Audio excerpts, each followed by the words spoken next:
21st century में अधिकतर लोगों का ये मानना है कि जिस व्यक्ति के पास डिग्री नहीं है वो यूजलेस है, बेकार है।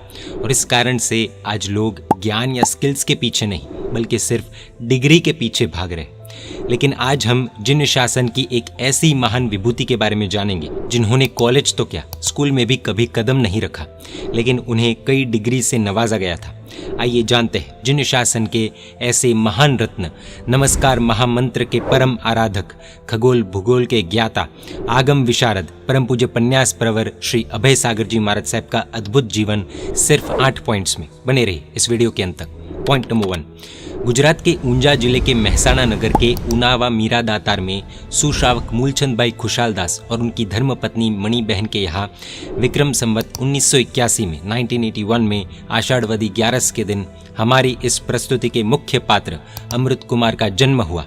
अमृत भाई अपने भाई मोतीलाल एवं बहन सविता के साथ बड़े होने लगे। पॉइंट नंबर 2, अमृत कुमार के हृदय में धर्म के गाढ़ संस्कार होने से और परिवार में धर्म के प्रति दृढ़ता होने से 20वीं शताब्दी में मात्र 6.5 वर्ष की उम्र में श्री शंखेश्वर पार्श्वनाथ तीर्थ के मेन मंदिर के रंग मंडप में पोषवदी 11 के दिन यानी कि पार्श्वनाथ भगवान के दीक्षा कल्याणक के दिन उन्होंने आगमोद्धारक परम पूज्य आचार्य भगवान श्री आनंद सागर सुरेश्वर जी महाराज साहब के कर कमलों से दीक्षा ग्रहण की।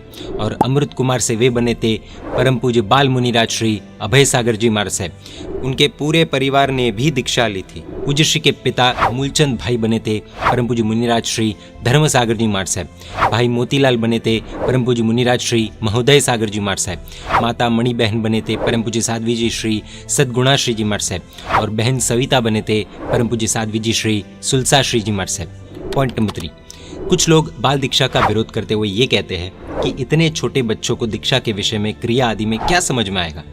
तो आपको ये जानकर आश्चर्य होगा कि पूज्य श्री ने मात्र 6.5 वर्ष की उम्र में 350 गाथा का पक्की सूत्र सिर्फ सुनकर एक ही दिन में कंठस्थ कर लिया था, यानी कि याद कर लिया था। सिर्फ इतना ही नहीं, पूज्य श्री ने मात्र 13 वर्ष की उम्र में ही पाणिनीय व्याकरण नामक सब्जेक्ट का अभ्यास पूर्ण कर व्याकरण तीर्थ की उपाधि यानी कि डिग्री भी हासिल की थी। पूज्य श्री का स्वाध्याय अद्भुत कोटि का था। आइए जानते हैं पूज्य श्री के स्वाध्याय की कुछ डिटेल्स। पूज्य श्री ने मात्र 14 वर्ष की उम्र में 45 जिन आगम का अध्ययन किया था और वे 45 आगम के विशिष्ट ज्ञाता व वाचनादाता थे। पूज्य श्री ने व्याकरण के साथ साथ धर्मशास्त्र में भूगोल, खगोल, विज्ञान, ध्यान योग, वैदिक ज्ञान आदि अनेक विषयों का अभ्यास किया था। पूज्य श्री सिर्फ जैन धर्म के ही नहीं बल्कि अन्य दर्शन एवं धर्म के भी गहन अभ्यासी थे। पूज्य श्री को 18 पुराण, उपनिषद, भगवत गीता, 4 वेद ग्रंथ भी कंठस्थ थे। यहाँ तक कि पूज्य श्री को इस्लाम धर्म की कुरान भी कंठस्थ थी।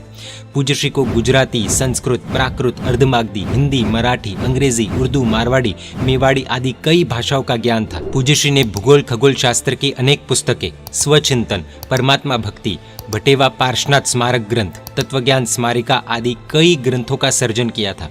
पॉइंट नंबर 4, पूज्य श्री जैनों का जो मूल मंत्र है यानी कि नमस्कार महामंत्र, नवकार मंत्र के वे उत्कृष्ट आराधक एवं साधक थे।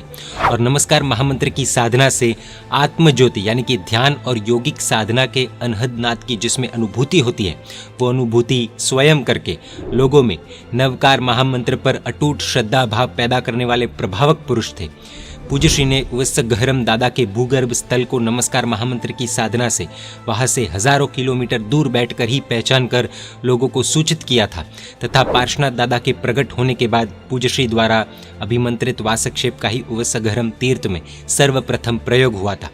पूज्य श्री को फ्रैक्चर हो या हार्ट अटैक की तकलीफ, वे कभी भी दवाई या ट्रीटमेंट नहीं लेते थे।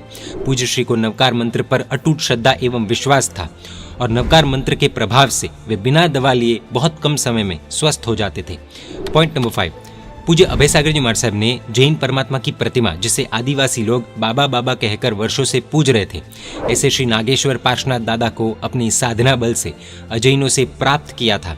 और श्री नागेश्वर पार्श्वनाथ प्रभु के तीर्थ का निर्माण करवाकर प्रभु का प्रभाव हम सभी तक पहुंचाया था और तीर्थ संरक्षक और जीर्णोद्धारक बने थे। अमीझरा तीर्थ, भोपावर तीर्थ, मांडवगढ़ तीर्थ, मक्षीजी तीर्थ, परासली तीर्थ, वही पार्श्वनाथ तीर्थ, मंडोदा तीर्थ आदि मालवा के सभी तीर्थों की महिमा प्रभावकता आदि को बढ़ाने में पूज्य श्री का बहुत बड़ा योगदान रहा है। पूज्य श्री पालीताना के जम्बू द्वीप जिनालय आदि के प्रेरक और सर्जक भी थे। पॉइंट नंबर 6, पूज्य श्री ने अपने पिता महोपाध्याय श्री धर्मसागर जी महाराज साहब के सानिध्य में मालवा की भूमि पर विचरण कर 150 गांवों में पाठशाला और 80 से ज्यादा आयम्बिल शालाओं की स्थापना की थी। ऐसा कह सकते हैं कि पूज्य श्री मालवा जीर्णोद्धारक थे। पूज्य श्री उग्र विहारी एवं निरतिचार चारित्र के धनी थे। महोपाध्याय श्री धर्मसागर जी महाराज साहब और पूज्य अभय सागर जी महाराज साहब ने नागपुर छत्तीसगढ़ से 20 तीर्थंकर परमात्मा की निर्वाण कल्याणक भूमि श्री सम्यक शिखर जी तीर्थ की यात्रा प्रारंभ की थी और छठ यानी कि 2 उपवास एक साथ। ऐसे छठ के पारणे छठ के साथ कई किलोमीटर का विहार यानी कि पैदल यात्रा की थी और उस यात्रा के दौरान पूज्य श्री ने हमेशा निर्दोष गोचरी ही वापरी। पॉइंट नंबर 7, पूज्य श्री के उच्च कोटि के चारित्र से प्रभावित होकर गुजरात में हिंदू धर्म के सबसे बड़े गुरु यानी कि जगत गुरु को जिन्हें श्री शंकराचार्य महाराज कहा जाता है और वे साधना में बहुत पावरफुल होते हैं, उन्होंने लाखों लोगों के बीच प्रवचन में कहा था कि आज हिंसा का तांडव भयानक सीमा को पार कर चुका है, लेकिन फिर भी शांति का एहसास हो रहा है और वो जैन साधु पूज्य अभय सागर जी जैसे विद्वान अहिंसक साधुओं की वजह से है। हिमालय, गिरनार, हरिद्वार के अनेक साधक एवं संत पूज्य श्री को अपना साधना गुरु मानते थे। गौतम स्वामी के 5 भव, बादशाह अकबर आदि अनेक व्यक्तियों के पूर्व भव पूज्य श्री ने अपनी साधना के बल से और प्राचीन साहित्य के आधार से सभी के समक्ष प्रकाशित किए थे। पॉइंट नंबर 8, अब सबसे मेन पॉइंट, व्यवहारिक एजुकेशन प्राप्त करने के उद्देश्य से स्कूल में जिन्होंने कभी कदम भी नहीं रखा, ऐसे पूज्य श्री को यूएसए के न्यूयॉर्क शहर की society of geology and geography नामक ऑर्गेनाइजेशन के सभी मेंबर्स ने मिलकर पूज्य श्री को मानद वैज्ञानिक यानी कि व्यक्ति की पात्रता और क्षमता के अनुसार बिना परीक्षा लिए मात्र व्यक्ति के नॉलेज और अनुभव के आधार पर सामने से पदवी देना, ऐसी मानद वैज्ञानिक की पदवी पूज्य श्री को दी गई थी। पूज्य श्री ऐसे तर्क और प्रमाण देते थे कि साइंटिस्ट्स भी अचंभित रह जाते थे और पूज्य श्री के साथ रिसर्च का काम आगे बढ़ाते थे।